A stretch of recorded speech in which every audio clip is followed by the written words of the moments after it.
Well, good morning, everybody. This is JT coming to you live from Seminole Wind. I am in uh, Cape Coral in Bimini Basin. And last night was my first really hell of a night. Around 11 o'clock, the thunderstorm started moving in. It lasted until about 1:30, 2 o'clock this morning. And she was ripping and roaring and blowing, I'll tell you that. So we buttoned down all the hatches and found a few leaks, but it was nothing that we can't overcome. But it was a restless night, and but we got through it. So it was uh, it was a good experience. This hatch right up here, that one up there, I think hopefully you can see it.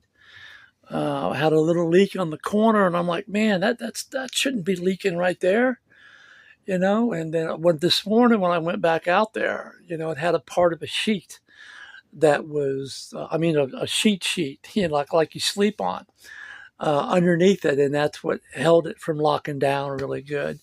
And then a problem with one of the windows, which we addressed last week in LaBelle, but it came down so hard.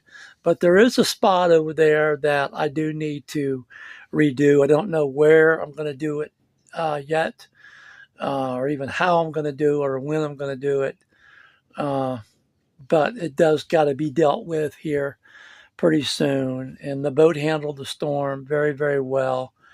And thank God yesterday afternoon, I did reset the anchor because I had drug, I figure, about 15 or 20 feet. At least I thought I did.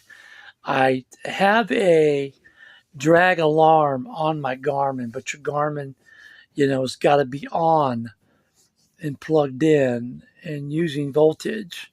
You got to remember that, on days like today when it's all overcast and cloudy, you're having to rely on your saved up voltage.